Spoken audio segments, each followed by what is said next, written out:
जय काली, जय महाकाली, जय भद्रकाली, जय गुरु गोरखनाथ, बाबा आदेश, जय पशुपतिनाथ। मेरा आमा वीरभद्र महाकाली आमाका सबै सन्तानहरूमा कोटी कोटी नमन। आज चाहिँ म हजुरहरूमा शनिबारको शुभ शनिबार, शनिबारको दिन सबैले प्रतीक्षा गर्नुभएको नवरात्रि व्रत कसरी बस्ने आमा केही नयाँ नौलो छ भने भनिदिनु भनेको थियो। नयाँ नौलो त कुनै पनि केही त हुँदैनन्, आफ्नो पूजा विधि हो। यो मनको भाव चाहिँ सदैव नयाँ नौलो नै गर्नुपर्ने हुन्छ। यो चाहिँ शुद्ध हित चित्त शुद्ध हिँड्नुपर्ने हुन्छ हाम्रो जुनै पनि पूजा आराधनामा। र नवरात्रि विशेष अषाढ गुप्त नवरात्रि भनेको चाहिँ वीरभद्र महाकाली 10 महाविद्याको देवीको कालीको भएको भएर चाहिँ हजुरहरूले चाहिँ यो जो महाकाली आमाको व्रत बस्न चाहनुहुन्छ गुप्त नवरात्रमा भगवतीको बस्नलाई चैत्र र असोजमा सधैँछ भने माघ र अषाढ चाहिँ 10 महाविद्याको देवी भद्रकालीको भएको भएर कतिले मलाई भद्रकाली आमाको व्रत कसरी बस्ने भन्नेहरूको लागि चाहिँ है। र अहिले बृहस्पति अस्त छन् र बसिरहनेहरूले चाहिँ बसिरहनेहरूले चाहिँ बस्न पाइन्छन् है। व्रत सुरु नयाँ मात्रै गर्नु हुँदैन है त। त्यही भएर बसिरहेको व्रत हामीले छोड्न मिल्दैनन् है। र उहाँहरूको लागि है जसले चासो दिनुभयो, मलाई सोध्नुभयो आमाको व्रत कसरी बस्ने भनेर। आमाको व्रत बस्ने नवरात्रि अब 12 गते बिहिबार कुलदेवताकै दिन छ फेरि हेर्नु है। काली सबैको कुल हुन्, कुलदेवताकै दिन छ यसपालि। नवरात्र असाध्यै राम्रो जुर्न आएको छ। बिहिबारै गुरुबारको दिन जुर्न आएको छ कुलदेवताको दिनमा।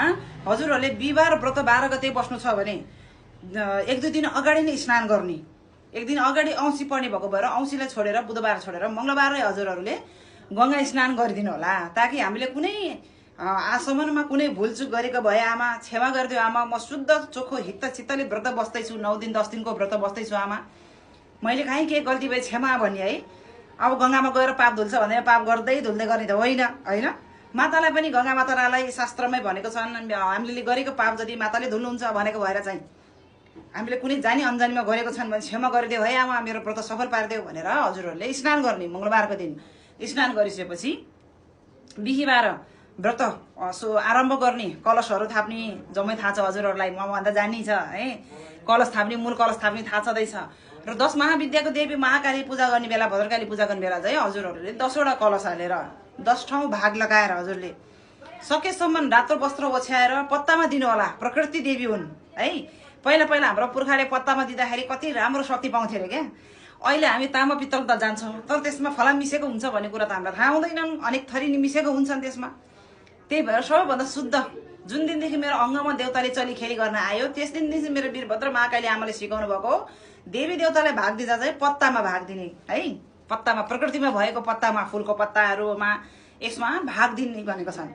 त्यही भएर म त खुल्ला पाना हो, मैले जसो गरेँ हजुरहरूलाई पनि राम्रो होस्। मलाई त एकदम आनन्द छ, सुख छ, अनुभूति भएको भएर हजुरहरूलाई पनि सुख पाउँ भनेर मैले यो सिकाएको है। अरू केही पनि होइन, फेरि मैले भनेको मान्नुपर्छ भनेर चाहिँ होइन है त। त्यसो गरिसकेपछि हजुरहरूले 10 ठाउँमा 10 कलश हालेर मातालाई पूजा गर्नुपर्छ है।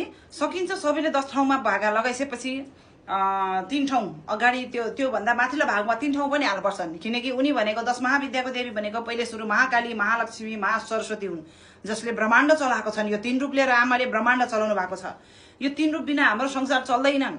धन बुद्धि बल बिना हाम्रो संसार चल्दैन, चल्छ र चल्दैन। त्यही भएर यो 3 रूप माताले लिएर संसार चलाउनु भएको भएर यो 3 रूपलाई पनि पूजा गर्दा असाध्यै राम्रो हुन्छ है। विधि विधानले जाने हो भने हजुरहरूले अवश्य नै फल प्राप्त गर्छ है। अब त्यतिकै गर्ने हो, आफूले मन हित चित्त शुद्ध गरेर गर्ने त हो नि भनेर गरे पनि त्यसमा फल चाहिँ प्राप्ति हुँदैन है। उहाँलाई कसरी गर्नुपर्छ तरिका चाहिँ विधि विधानपूर्वक गर्नु चाहिँ पर्ने हुन्छ है। त्यसरी 10 वटा ठाउँमा भाग लगाएर हजुरहरूले पत्तामा भाग लगाएर फलदारहरू दिएर मातालाई के दिनु मन छ आफ्नो फलदारहरू सबै भाग लगाएर 10 ठाउँ भाग लगाएर पूजा गरेर हजुरले 10 ठाउँ फुल भेटीहरू चढाएर भाग लगाएर 10 ठाउँ कलश हालेर मूल कलश छुट्टै हालेर हजुरले 10 दिनसम्म माताको सेवा गर्न सक्नुहुन्छ है त। र चेलीहरूले है, माता आउने चेलीहरूले चाहिँ यस दिनमा के गर्नु पर्यो यसबाट भन्दा पाठ पढिदिने, चण्डी पाठ पढिदिने। चण्डी पाठहरू 10 दिनसम्ममा 13 अध्याय जम्मा सकिने गरी हिसाबले हजुरहरूले यतिखेर बल लिने माताको चण्डी पाठ अध्याय पढिदिने है। र अरूले पनि गरे पनि हुन्छ, केही हुँदैन। माताको माया हो, शक्ति हो, सबै आमा हुन्, सबैको आमा हुन्। चेलीहरूको लागि मात्र होइन, सबैको आमा हुन्। र नवरात्र अब सुरु विशेष चाहिँ नवरात्र मान्नु अघि चाहिँ घरमा हजुरहरूले 9 दिन 10 दिनसम्ममा चाहिँ माछा मासु अण्डाहरू चलिँदैनन्, घरमा लसुन प्याज चलिँदैनन्, शुद्ध हुन्छन् भने मात्रै घरमा नवरात्र देवीलाई बुलावा गर्नु होला हजुरहरूले है। नवरात्र देवी बोलाएपछि 10 दिनपछि फेरि विसर्जन गर्नुपर्छ। उहाँ भनेको नवरात्रिमा मात्र आउने देवीहरू नाम अनेक रूप एक पार्वती नै हुन्। तर कर्म फरक छ नि त। त्यही भएर यतिखेर धरतीमा आमाहरू नवरात्रिमा आउनुहुन्छन्, त्यो उहाँहरूलाई त्यतिखेर नवरात्रि देवीहरू भन्छौँ हामी है। नवरात्रि देवीहरूलाई 10 दिनसम्म हामीले घरमा विराजमान गर्नु छ भने घर शुद्धता ल्याउनुपर्छ। होइन म मात्र शुद्ध बस्छु, मेरो अरू परिवारले मान्दैनन् खान्छन् भने हजुरले कृपया नगरिदिनु होला।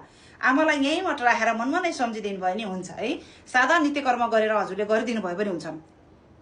यदि हजुरले गर्नु नै छ भने शुद्धले गर्नु, ताकि कहीँबाट कसैले माताले फल दिएको चिज कतैबाट रोकावट नआओस् भनेर मैले सिकाएको है, अरू केही पनि होइन।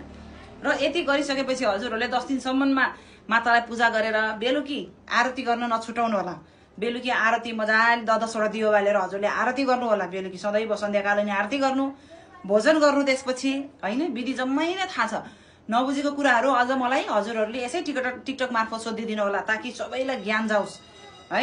यो चाहिँ भद्रकाली आमा 10 महाविद्याको देवीको व्रत, यो भनेको सुरक्षा व्रत हो, हाम्रो सुरक्षा कवच हो है। जसरी भगवती आमालाई हामीले लक्ष्मीको आह्वानको लागि गर्छौँ भने, स्वरूप सौभाग्य र लक्ष्मीको आह्वानको लागि गर्छौँ भने, माँ भद्रकालीलाई हामी सुरक्षाको लागि नदेख्ने चिजहरू, जुन चिजहरूले हामीलाई दुःख दिइरहेछ असुर शक्तिहरूले, त्यसलाई हटाइदिनको लागि आमाको हामी व्रत बस्छौँ। यही हो मौका। असारमा असाध्यै राम्रो छ, असाध्यै राम्रो छ। बिहिबार गुरु पूर्णिमाको दिन, गुरुबारको दिन, सरी क्षमा पाऊँ है, गुरुबारको दिन, कुल पूजाको दिन हेर्नु, कुलको दिन बिहिबार भनेको हामीले कुललाई मान्दछौँ है। कुलको व्रत बस्नु छ भने हामी बिहिबारको बस्छौँ नि त। असाध्यै राम्रो छ। त्यही भएर घरमा शुद्धता छ, शुद्धता ल्याउन सक्नुहुन्छ भने यो सबै विधि विधान गरेर हजुरले 10 दिनसम्म माताको सेवा गरेर, बेलुकी आरती गरेर, भोजन गरेर, जमिनमा सुतेर, यो सबै थाहा छ हजुरहरूलाई, त्यही भएर मैले नभनेको है। जमिनमा सुतेर सकेसम्म काँचो कपडा बेर्ने, बेलुकी सुत्ने बेला सकेन होइन भन्यो भने चाहिँ हजुरहरूले जस्तो लगाएर वस्त्र शुद्ध चोखो वस्त्र लगाएर चाहिँ बसिदिनु होला। 10 दिनसम्मको चाहिँ वस्त्र चाहिँ शुद्धै गर्नुपर्छ हजुरहरूले है त। रातो लाउने है, रातो वस्त्रहरू लगाएर शुद्ध गरेर बसिदिनु होला। ल अरू केही बुझेको छैन भने धेरैले कुर्नुभयो, मलाई प्राइभेट मेसेजमा माता मलाई नवरात्रको व्रत अलिकति भनिदिनु न भनेको भएर अहिले मेरो थान बन्द भयो भने म हजुरहरूमा आज आएको छु। एकदम फुर्सद छ, मलाई सोधिदिनु होला। म कुरा राख्ने छु हजुरहरूमा, जानेको मैले जाने कुरा है त। हजुरहरूले जाने कुरा मलाई दिनु होला, मैले जाने कुरा नि हजुरहरूले लिनु। ज्ञान तानातान गरौँ, खुट्टा तानातान नगरौँ है त। यसमा सबैले मलाई साथ दिनु होला। जय काली, जय मा काली, जय भद्रकाली।